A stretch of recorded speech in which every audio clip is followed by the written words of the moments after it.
Hello વિદ્યાર્થી મિત્રો, હું યાશિકા પટેલ આપ સર્વેનું અમારી યુટ્યુબ ચેનલ દીપમ જ્ઞાન ક્રાંતિમાં હાર્દિક સ્વાગત કરું છું.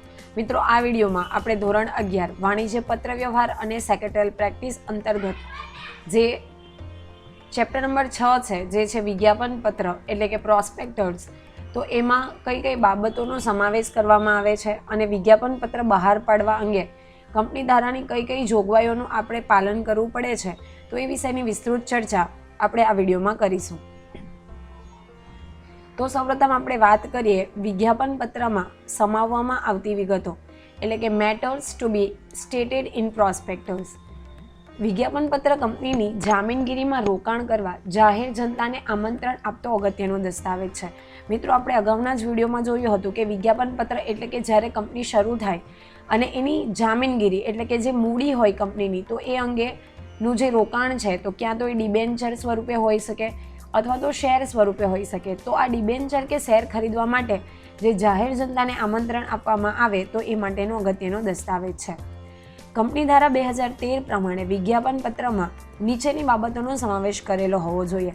તો કઈ કઈ બાબતોનો સમાવેશ આપણે વિજ્ઞાપન પત્ર એટલે કે પ્રોસ્પેક્ટર્સમાં કરવાનો હોય છે અને કયા કંપની ધારાની જોગવાઈ પ્રમાણે?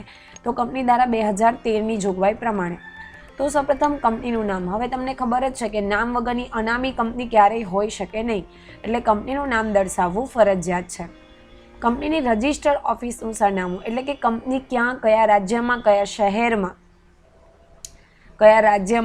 શહેરમાં અથવા તો કયા વિસ્તારમાં છે, તો એ અંગેનું શું કરવાનું છે, આપણે એડ્રેસ એટલે કે સરનામું આપવું પડે છે. પછી કંપની સેક્રેટરી, મુખ્ય વિત્ત અધિકારી એટલે કે ફાઇનાન્શિયલ જે ડિરેક્ટર છે, તો એની વિગત, ઓડિટર, કાનૂની સલાહકારો, બેન્કર, ટ્રસ્ટી, બાંહેધરી દલાલો તથા અન્ય વ્યક્તિઓના નામ અને સરનામા. કંપની સાથે જે અગત્યના જે હોદ્દાઓ સાથે સંકળાયેલ વ્યક્તિઓ છે, એટલે કે કંપની સેક્રેટરી છે, ફાઇનાન્શિયલ ઓફિસર છે, ઓડિટર છે, કાનૂની સલાહકારો હોય, બેન્કર્સ, ટ્રસ્ટી, બાંહેધરીના દલાલો, એ બધા જ વ્યક્તિઓના નામ અને સાથે સાથે સરનામા પણ દર્શાવવા જરૂરી છે. ભરણા ખુલવાની અને બંધ થવાની તારીખ, જામીનગીરીની ફાળવણી અને નાણાં પરત અંગેનો સમય. ભરણા ખુલવાની એટલે કે કંપની આપણે કીધું કે આમંત્રણ આપશે, તો એ આમંત્રણ આપેલું છે એટલે કે જે ડિબેન્ચર અથવા તો શેર ખરીદવા માટેનું જે ક્યારે તારીખ સ્ટાર્ટ થશે, ક્યારે ક્લોઝ થશે, કેવી રીતે જામીનગીરીની ફાળવણી કરેલી છે, નાણાં પરત કરવાનો સમય, એ બધી જ બાબતો ક્યાં દર્શાવેલી હોવી જોઈએ? કંપનીના વિજ્ઞાપન પત્રમાં દર્શાવેલી હોવી જોઈએ. બેંકમાં અલગ ખાતું ખોલાવી ભરણામાં આવેલ તમામ નાણાં તે જ ખાતામાં મૂકવામાં આવશે, તે અંગે સંચાલક મંડળનું નિવેદન. હવે શું છે કે આપણે બેંકમાં ખાતું ખોલાવેલું છે અને સાથે સાથે ભરણા એટલે કે આપણે જે મંગાવેલા નાણાં છે, તો એ જ ખાતામાં, એટલે માની લઈએ કે આપણે સ્ટેટ બેંક ઓફ ઇન્ડિયામાં ખાતું ખોલાવ્યું છે, તો એ જ બેંકમાં જમા કરવામાં આવશે, નહીં કે HDFC બેંકમાં જમા કરાવવામાં આવે. તો એ અંગે શું છે, સંચાલક મંડળનું જે નિવેદન છે, તો એ નિવેદન પણ આમાં રજૂ કરવું જરૂરી છે.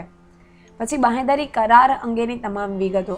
જ્યારે કંપની કોઈ ઉછીના નાણાં મેળવવા માંગે છે, તો આપણે શું કીધું કે ડિબેન્ચર જ્યારે કંપની બહાર પાડે છે, તો એના નાણાંના કરાર, કારણ કે સામેવાળી વ્યક્તિએ રોકાણ કર્યું છે, એના નાણાં છે, તો એની સાવચેતી અંગેના જે કરાર છે, તો એ અંગેની પણ જે વિગતો છે એ શેમાં દર્શાવવામાં આવે છે?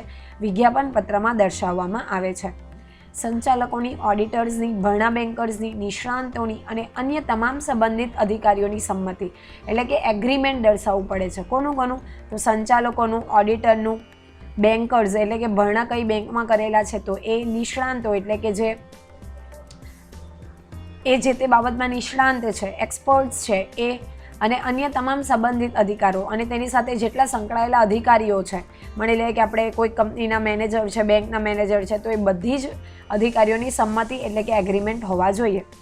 ભરણા અંગે અધિકૃત અધિકારી અને તેના અંગે ઠરાવ અંગેની માહિતી. હવે જ્યારે આપણે ભરણા પેટે મૂડી મંગાવીએ છીએ એટલે કે રકમ મંગાવીએ છીએ, તો એના અંગે શું છે, જે અધિકૃત અધિકારી છે એટલે કે તેની સાથે સંકળાયેલ જે અધિકારી છે, ચોક્કસ અધિકારી, તો એ અંગેનો ઠરાવ અને એની માહિતી પણ હોવી જોઈએ.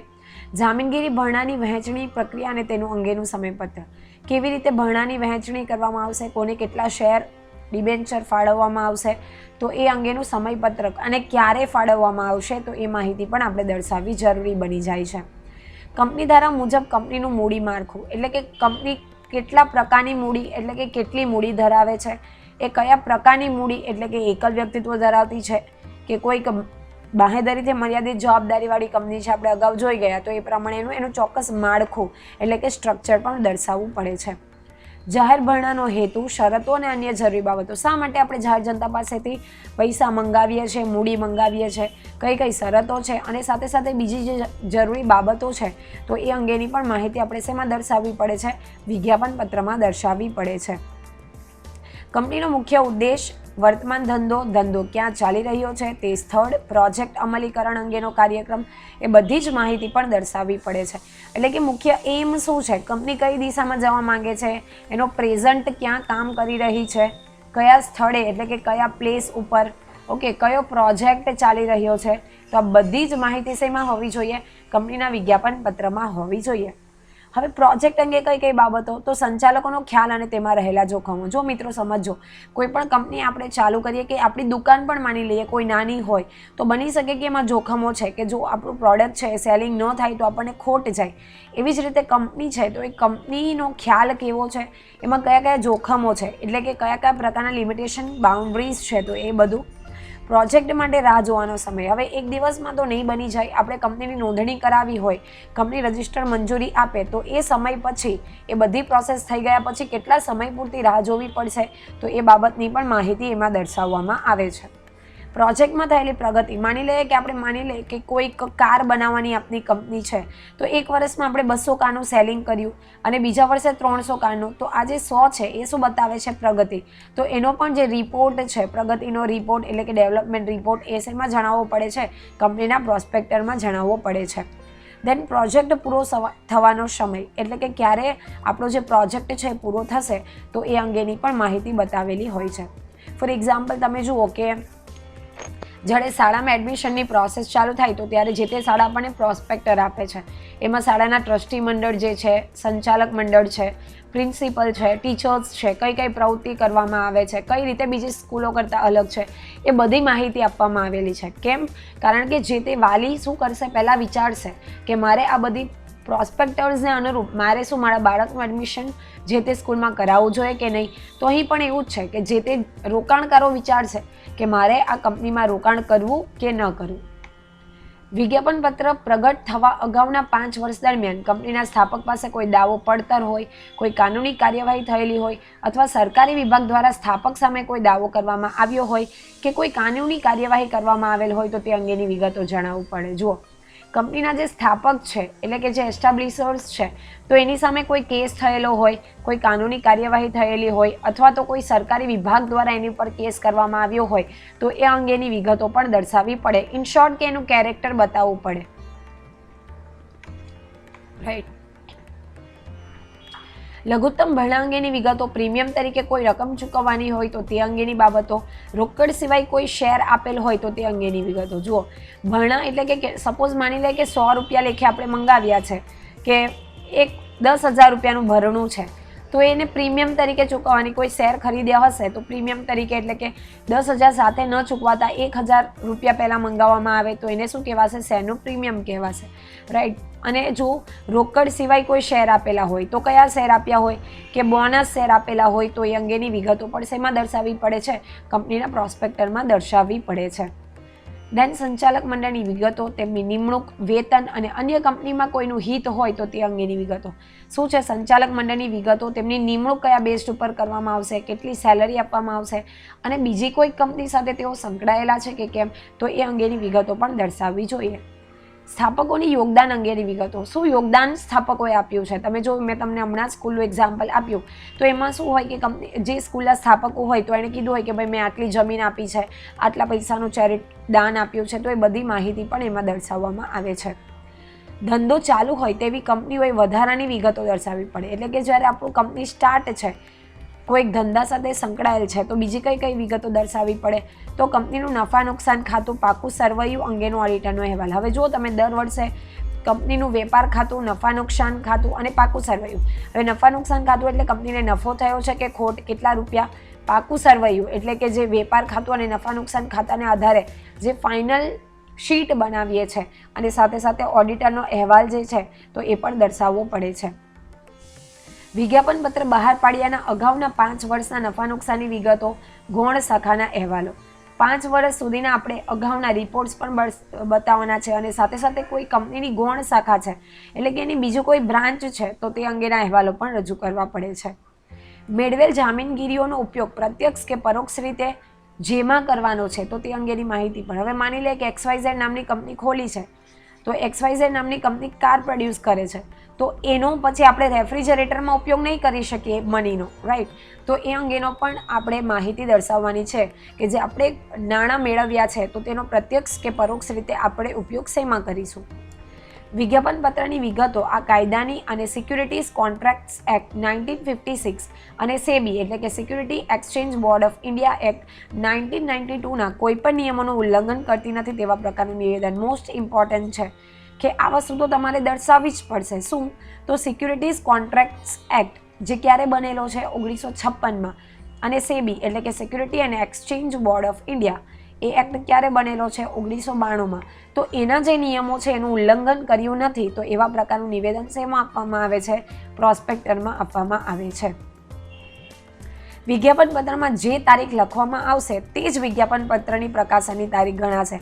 માની લઈએ કે આપણે 15 એપ્રિલ લખી છે, 15 એપ્રિલ 2021, તો આજ શું કરવામાં આવશે? પ્રકાશનની એટલે કે પબ્લિશિંગ ડેટ પણ આજ કાઉન્ટ કરવામાં આવશે. પછી એવું નહીં કે 15 ઓગસ્ટે કર્યું છે એપ્રિલે અને આપણે 26 એપ્રિલ કાઉન્ટ કરીશું. નો, જે આપણે દર્શાવી છે તો એને જ શું કરવામાં આવશે? માન્ય પ્રકાશનની તારીખ ગણવામાં આવશે. હવે જોઈએ વિજ્ઞાપન પત્ર બહાર પાડવા અંગેની કંપની ધારાની જોગવાઈઓ એટલે કે provisions of the companies act for the insurance of prospectors. તો નોંધણી અંગેની બધી જ જરૂરિયાતોનું પાલન કરવામાં ન આવે તો કંપની રજિસ્ટ્રાર વિજ્ઞાપન પત્રની નોંધણી કરશે નહીં. આપણે હમણાં જ 2 એક્ટ જોયા તો એની જરૂરિયાતોનું પાલન જો કંપનીએ કર્યું ન હોય તો રજિસ્ટ્રાર આપણી નોંધણીને માન્ય કરશે નહીં. વિજ્ઞાપન પત્રમાં જે તારીખ લખવામાં આવશે તે જ વિજ્ઞાપન પત્રની પ્રકાશિત થયેલી તારીખ ગણાશે. મેં તમને જસ્ટ હમણાં જ એક્ઝામ્પલ આપ્યું કે 15 એપ્રિલ 2021 ઇન્ડિકેટ કરેલી છે તો એ જ તારીખને કાઉન્ટ કરવામાં આવશે. રજિસ્ટ્રાર સમક્ષ રજૂ કરતા પહેલા કંપની વતી કોઈપણ વ્યક્તિ વિજ્ઞાપન પત્ર બહાર પાડી શકે નહીં. જો સૌપ્રથમ તમારે કોને રજૂ કરવું પડશે? રજિસ્ટ્રારને રજૂ કરવું પડશે. તો એવું નહીં કે કંપનીના સેક્રેટરીની ઈચ્છા થઈ ગઈ કે એમડીને ઈચ્છા થઈ ગઈ કે હું બહાર પાડી દઉં. નો, દેટ્સ નોટ ફેર. વિજ્ઞાપન પત્રમાં દર્શાવેલ દરેક વ્યક્તિએ રજિસ્ટ્રાર પાસે નોંધણી કરાવતા પહેલાં સહી કરવી જરૂરી છે. જુઓ, જે વ્યક્તિઓના નામ છે તો એને શું કરવું પડશે કે જ્યારે આપણે નોંધણી કરાવીએ છીએ રજિસ્ટ્રાર સમક્ષ તો એ પહેલાં એની સહી કરવી ખૂબ જ જરૂરી છે.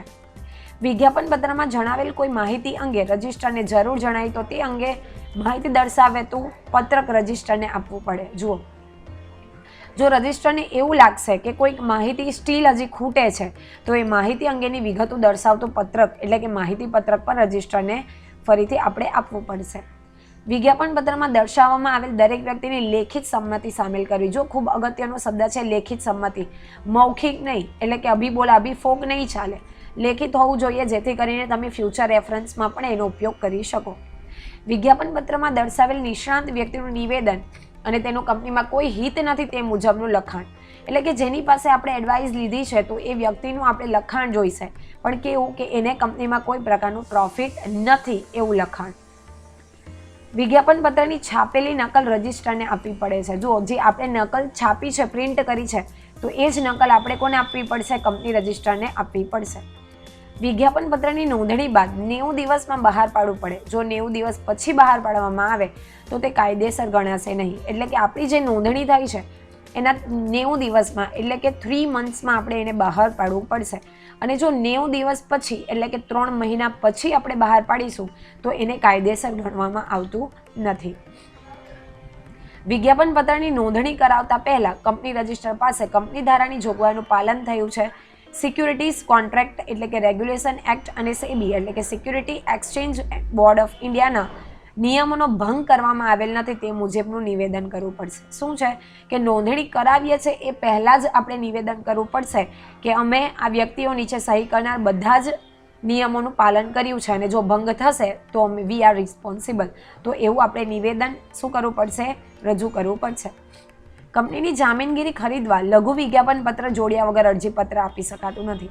એટલે કે જે જામીનગીરી કોઈ જમીન ખરીદી હોય કે પૈસા આપણે મેળવ્યા હોય તો એ અંગે આપણે લઘુ વિજ્ઞાપન પત્ર જોડવું પડશે, નહીં તો આપણને અરજીપત્રક આપી શકાતું નથી. આશા રાખું મિત્રો કે તમને આમાં સમજ પડી ગઈ હશે, અને જો તમને આ વિડીયો પસંદ પડે તો લાઇક કરજો, શેર કરજો, અને હા, વધુ અપડેટ્સ માટે અમારી ચેનલ દીપમ જ્ઞાન ક્રાંતિને જરૂરથી સબસ્ક્રાઇબ કરશો. ત્યાં સુધી હું રજા લઉં છું. Take care, good bye, thank you and have a nice day.